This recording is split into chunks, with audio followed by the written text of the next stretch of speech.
Mark had the good idea to take little one looking for blackberries. It's a bit early for them really, but we have seen a few juicy ones. But I just wanted to show you behind me here. In fact, I'll get out the way. Just behind this tree here, to the right of that black cow, you might be able to see a big stone structure. That is a druid stone that is in our local area. I'll get a better shot of it as we get nearer. But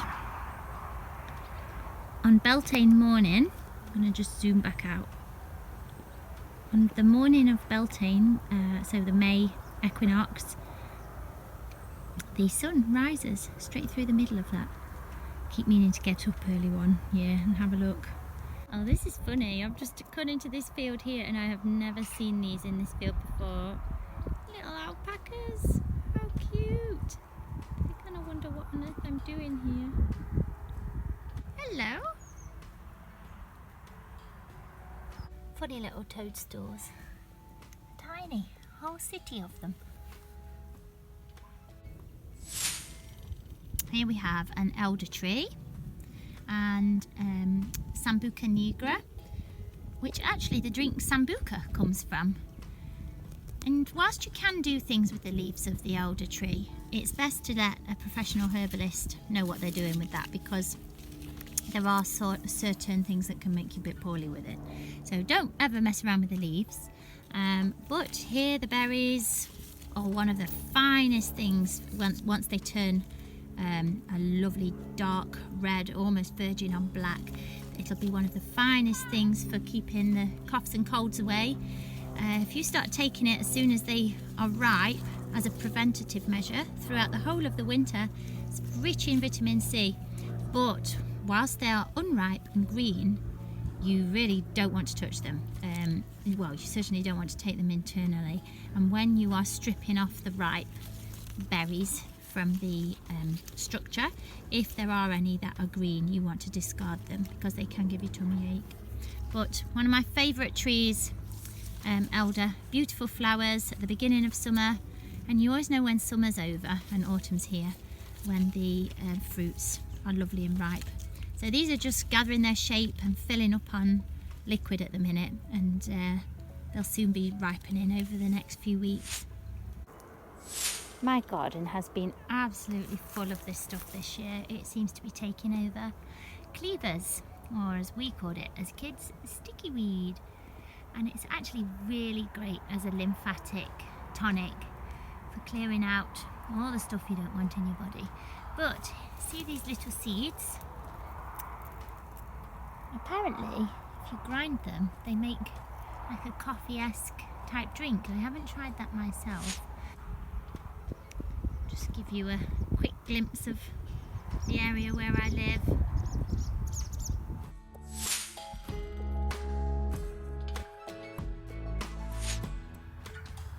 So the haws, some of them are beginning to redden. They're definitely a good size now. I'll be collecting these. I want to try making some fruit leather out of them this year. And I'll be making some tinctures for heart health and general tonic for the circulatory system with these. That's one of my favourite English medicinal shrubs. Here I found what I think are hazelnuts ripening. I'll know where to come back for these.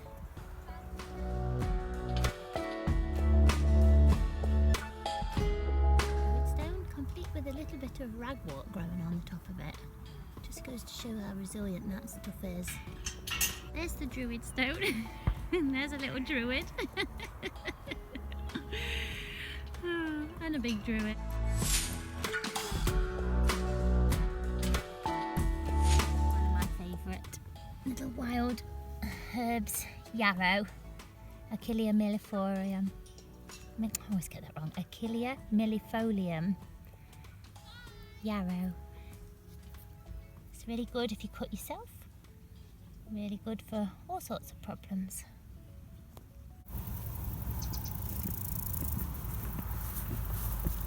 This field is just buzzing with grasshoppers, so we're going to go and try and find some. There's a little grasshopper. Oh, did he leap off? No, he's here, look. Ah. Oh yeah. Oh, he's a beauty. Don't touch him. He didn't. Oh. Oh, here, he fell back. Oh, look at him, look at him. He's in my handies. Oh, I wonder if he'll go in your hand. Let's see. Oh, hasn't he got no legs? Oh, he's on your I had a grasshopper on my hand! I got a new friend.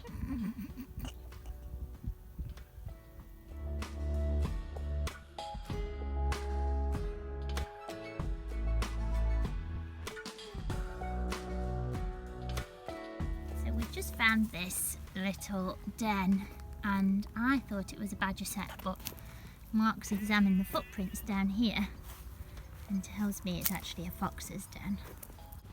This is a lovely leafy area. Got all sorts going on here. Some sycamore growing its backs.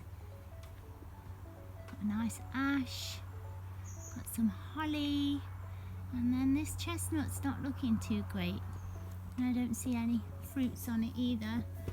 And then over in the back there are some slowberries. And I'm holding a frog. Oh! Where have you popped up from? Wow! Awesome. I got a frog. It's a very jumpy kind of day. Or is he a toad? He's a bit toady, I think. Dark green's a toad, light green's a fox. How cute is he? Oh, he's a beauty. Just walked into this next field and the corn is just about ready. Won't be long till we see the combine across here gathering all this in.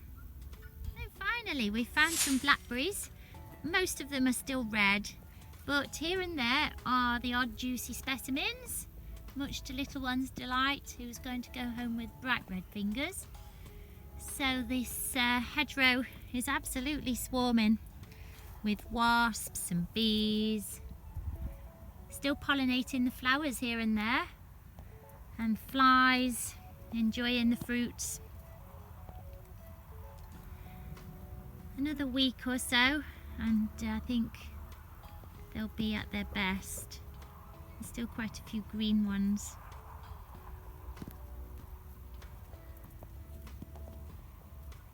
We like to eat blackberries directly off the bush because, as I've mentioned before, there's certain beneficial bacteria on the surface of wild plants that can only really be eaten by picking them straight off the bush, that are really good for the flora in your microbiome in your gut, to keep you healthy and build a really strong immune system, and an immune system that not only wards off bugs but seeks and destroys cells in your body that are going a bit funny, which they do to all of us every single day. All our cells go a bit weird, but a healthy functioning immune system will get rid of them in a process called apoptosis, which I really like the name of, where it will just get the cell to spontaneously commit suicide basically, and then it will get rid of it. It's when our immune systems aren't working that these bad cells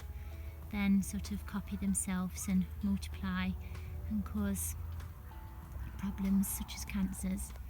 So it's so important to keep our immunity top notch.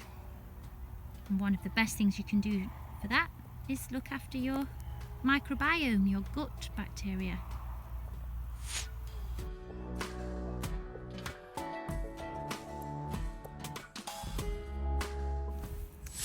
Down here I've just found the smallest little mallow plant. This is common mallow, also known as Malva sylvestris, not to be confused with the marshmallow.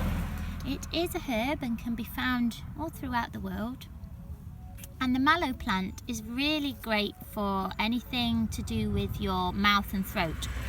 So So sores in the mouth, sore throat, coughs, bronchitis, that kind of thing. And it has a really high mucilage content, so it's very soothing. So there we are. Next time you see this growing, it's not actually a weed. It can get really big actually, and I'm going to grow some seeds of this in my garden. And it has, if ever you try and pull this up, its root is so strong. It's really hard to get it out without a fork. So don't try pulling it up by hand or you'll hurt your back. There we are, mallow. Just down here. It's unusual in so much as there's only just one little stem. Where are we? There we are. Chickweed. You often see this in big clumps on your garden. It can sprawl out quite largely. Such a humble little flower, Stellaria media, with connotations of stella and stars because of the shape of its starry little flower. It's actually a herb, and it's quite tasty as well. Me and my little one will sit munching on this. You can put it in your salads, and also makes a good pesto. But what it's used for is it has if you take it internally, it has sort of an antihistamine quality to it, so it can calm down inflammatory responses to things. It's also really good externally on your skin for eczema, any kind of skin problems. So there we are, the humble chickweed. It's a powerful little healer, and that's actually really nice in your, I'm going to pick a few leaves and munch those in a minute. Really nice in your salads.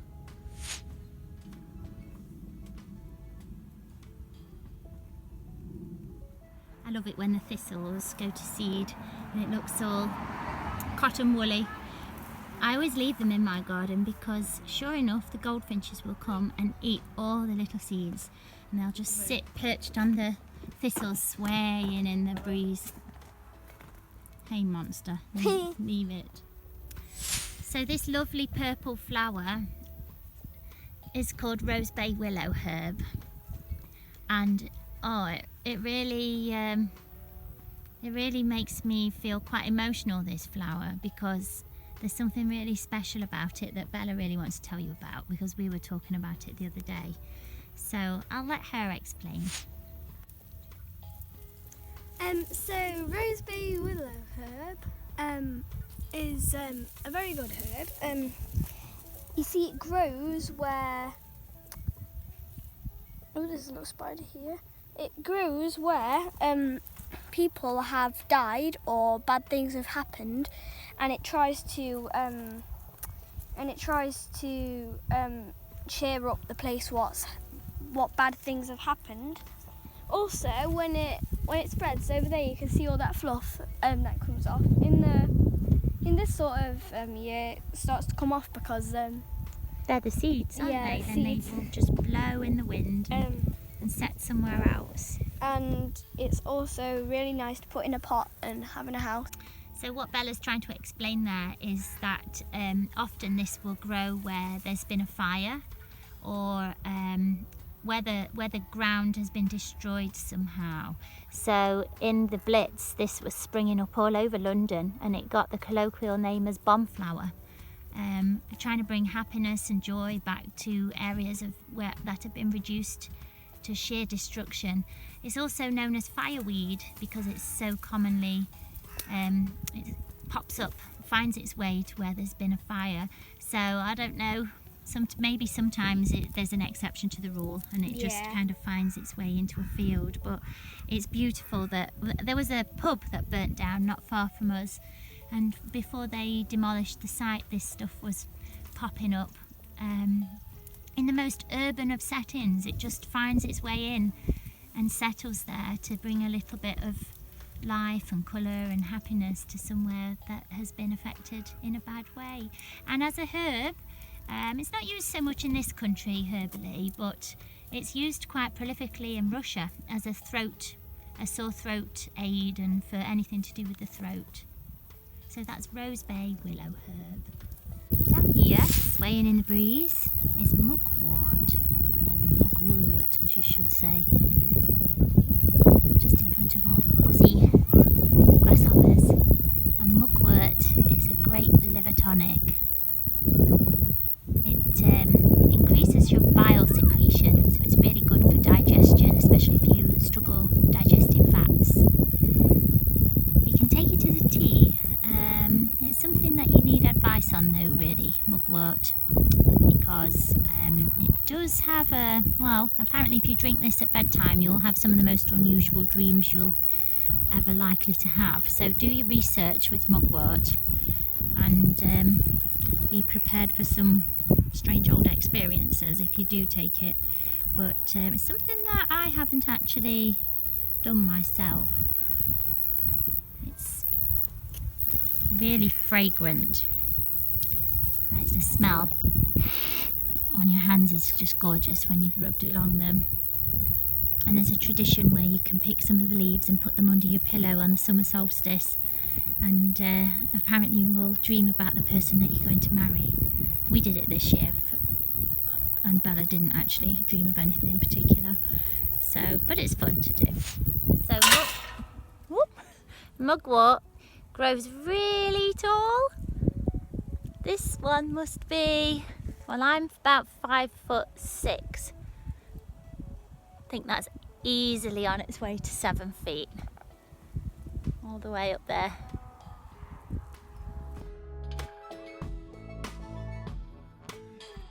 So this part of our walk cuts through the local allotments, and we just love going through here and seeing what everybody's doing, and I just love the comfort of being in them and seeing how everybody's looking after the earth. But here our mouths are drooling right now. These plums look like they're so ready. It's taking me all my time to keep little one from hopping in and pinching one, which she won't, of course.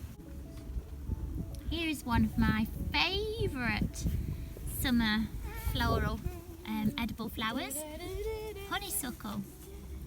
And what we love to do is take the syrup out of those. In fact, there's a video on my channel which shows you how to do that. And you can make honeysuckle tea and infuse it in honey and syrups, and it's just as delicious as it smells.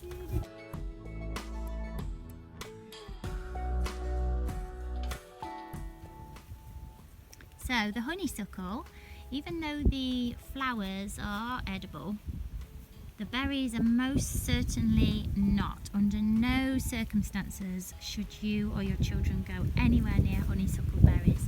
They are toxic and can be dangerously so.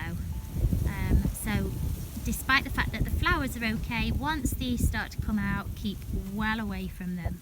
And instead leave them for, I've found that bullfinches really love the honeysuckle berries. So if you've got this in your garden and leave them to fruit, you'll hopefully see some beautiful birds like the bullfinches that aren't very common anymore coming down to eat them. I'm sure you're familiar with evening primrose oil and the benefits it has at helping ladies with their menstrual cycles. Well, the flowers are sadly not at their best at the minute, but this is evening primrose. It's quite a tall plant, and it's called it because the flowers actually open towards the evening time and then they'll die, and then tomorrow one of the new buds at the top will open in the evening time as well instead.